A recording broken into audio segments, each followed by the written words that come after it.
Hello. Tolstoy rightly pointed out that the natural sciences rest on axiomatic bases, namely concepts whose essence escapes observation and cannot be scientifically defined except by using other concepts. This is the case with energy, which in thermodynamics and therefore in modern science is defined as the capacity to do work. And what is work? It is the transfer of energy to an object by a force acting on it, causing it to move. And so the two concepts are interdependent and require another concept, that of a force.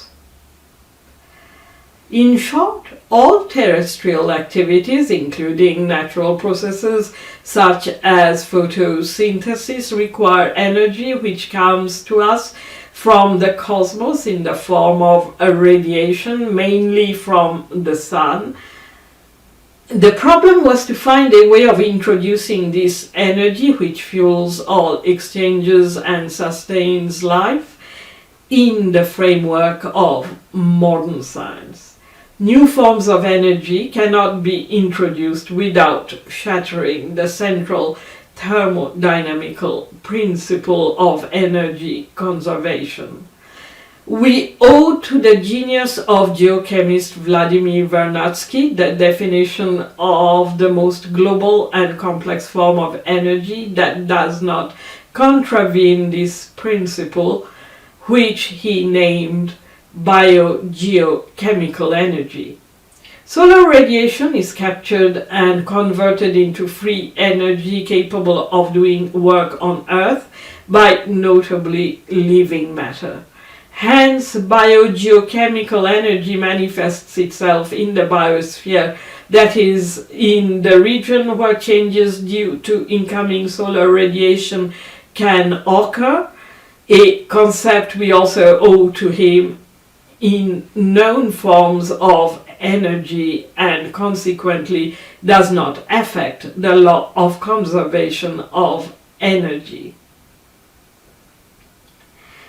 It is the closest to the concept of energy developed in ancient China, that of qi.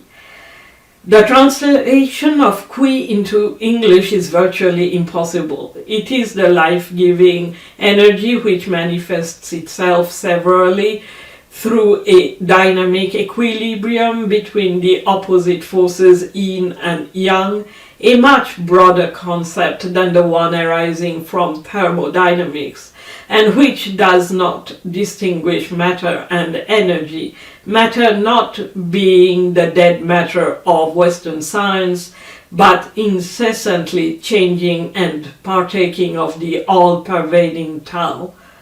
In India, this equivalence between energy and matter has been translated in terms of matter considered as a conglomerate of atoms in constant motion, but again not in the actual sense of inert matter.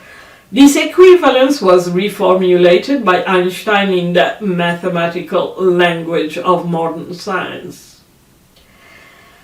Indeed, matter is energy become matter, and it reverts back to energy as it decomposes. In the 17th century, Song Ying-Xing, based on his observation of amounts of ash stemming from the burning of wood, derived the general principle of the reversibility of rates, namely that a solid body will in general revert to qi at a rate which is comparable with the speed with which it was formed in the first place. This led him to conclude that the cosmos as a whole is always in a stable state, namely that its total energy is conserved, a principle that was also known to Indian scientists. The same is true of any closed system. This is expressed in the first law of thermodynamics. It is important to understand that energy cannot be created from nothing.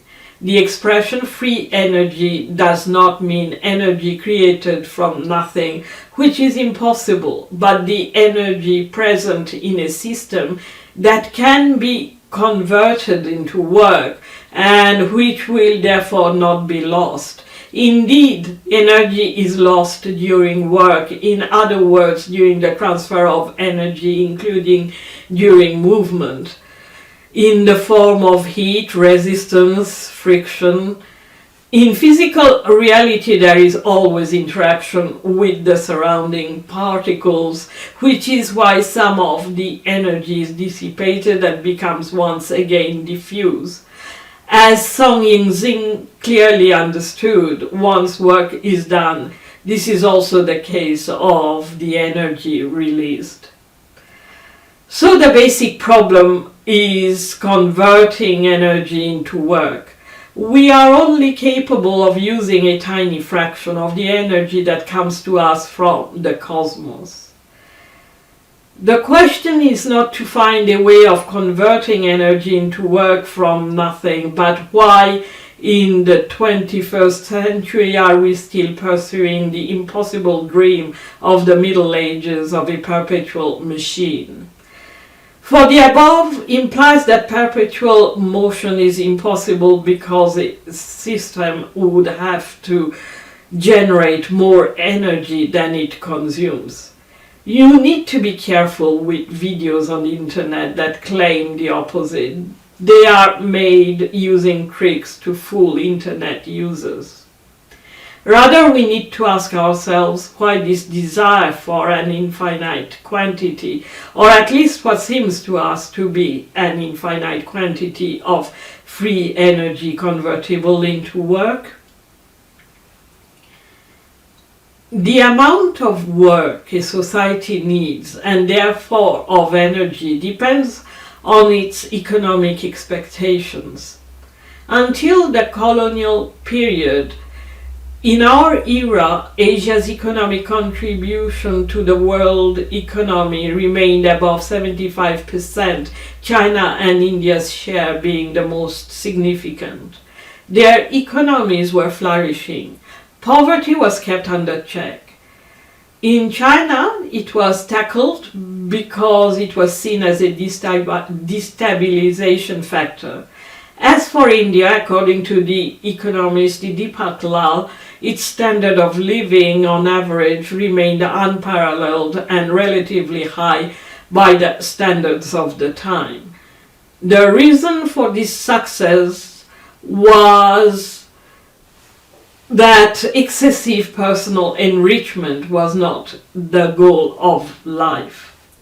The energy requirements of industries exporting far and wide, as well as of a large population, somewhere between 100 and 180 million for India, according to different studies, were non-negligible, yet not excessive. One of the main reasons for the immoderate increase in energy requirements is the sudden rise in population, which requires greater industrial production. In India, within a socially and economically stable and prosperous context, population size remained overall stable until the colonial period, and in China until around the 11th century. There evidently were punctual local declines as a result of famines and disasters, but no global unsustainable increases. A long-term perspective also kept a cap on industrial production. Therefore, energy supplied by animal and manpower and sustainable sources proved sufficient. Hydraulic power stemmed from a complex network of mills and dams. It was supplemented with wind and passive solar power as well as biomass, and in particular cow dung in India serving as the basic fuel for household usage.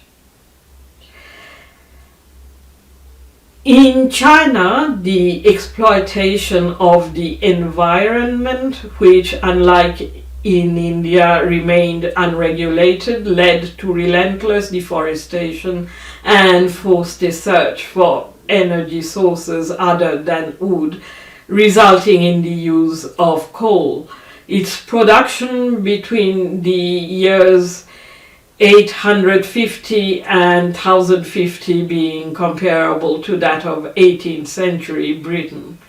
Moreover, where India had been protected by the Himalayas, China was from early on threatened by nomadic Mongolian tribes, thereby forcing investment in military arsenal.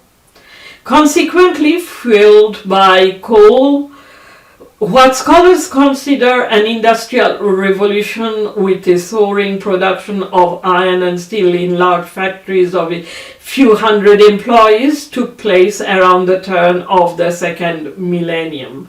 This resulted in the doubling of a population that had remained stable until then, which in turn increased energy demands. These were met by the greater availability of manpower, while the natural resources of an expansive territory provided new sources for energy. Coal was in turn supplemented with natural gas. The greater the need for energy, the greater the need for innovative technologies to use it. So at every stage, new technological methods were invented, leading to even greater exploitation of the environment. In the West, wealth itself has played a major role, especially since the Constantine period, with the establishment of a Catholic Church inclined towards the pursuit of wealth, facilitated by laws enacted for this purpose. But wealth for it remained a passive means towards luxury. It was Protestant Europe that transformed the passive idea of incessantly more wealth for luxury into the active idea of wealth to produce more wealth, in short, of profit maximization based on incessant growth. Hence the relentless need to conquer in both cases. Addiction to luxury and money left little space for long-term perspectives and especially collective social interests. Poverty in insalubrious conditions had become endemic as early as the latter phase of the Roman Empire, resulting in regular epidemics of serious diseases, and from the late 15th century onwards, the establishment of capitalism, beginning with the privatization of common land, resulted in regular sharp declines in population, followed by sharp increases due to better wages and conquests needed to satisfy this addiction and to compensate for the loss of labor through slavery. Extreme variation in population size has been a major factor in European history until recently, sharp increases bringing in turn a fall in wages, and together with the privatization of land resulting in massive deforestation and its corollary soil erosion, forcing massive displacement of populations away from rural areas and thereby providing, especially in Britain, the manpower for the development of industry from the 16th century, which within capitalistic logic of increasing profits replaced local handicraft, at the same time providing jobs and thereby avoiding social unrest, but also leading to a decline in population in the 17th century. In the meantime, it had become urgent for Britain to find markets for its nascent industries, as constant wars in continental Europe had destroyed its traditional outlets. In search of new markets, the country turned to Asia, where most of the world's wealth was to be found. To make it short, its economic growth at the end of the 18th century was a direct consequence of its colonization of India. In 1790, Edmund Burke observed that there were not 12 bankers' shops out of London in 1750, but they are now in almost every market town. According to historian Brooks Adams, this followed the arrival of the Bengal silver. Expanding industries, extensive colonies, civilian and military transport back and forth, as well as increasing populations, required increasingly more energy. In 1698, a new version of the steam engine, which converts steam into mechanical work, was invented, its improvement becoming more and more essential. This was achieved in the early 19th century by Sadi Carnot. He found that it essentially depends on the temperature difference between its two reservoirs. The new field of thermodynamics was born, namely the study of the conversion of heat into work. Electrodynamics, the other major scientific achievement of the time, stemmed as much from the desire to understand the natural phenomena as from the need to magnify the efficiency of the transformation of kinetic energy into work. Energy consumption was already a problem by the late 1860s when, in his study of the question, economist William Stanley Jevons found that the more energy efficient technology becomes, the more energy consumption increases, according to him, due to the natural laws which govern consumption. Had he instead conducted a historical study and not relied on limited data, he would have realized that his conclusion was not valid for India and China until the colonial period, and hence that there are no natural laws governing consumption. In particular, he would have realized that the scientific approach to studies of the natural world cannot be extended to the human sphere, that behavior depends on the underlying perspective. And so he would have concluded what common sense tells us, namely that overconsumption is a consequence of profit maximization, and that what his study implies is that this economic model is not viable, and hence would not have considered it a paradox. It is still considered a paradox by some. And so the desire for infinite energy convertible into work is inevitable in societies based on the pursuit of money for more money, where profits must constantly grow if they are to survive.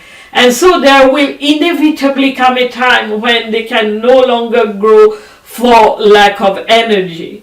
We will discuss this issue in the next video, in particular that of energy sources, and we will consider the concept of energy in more detail. Thank you.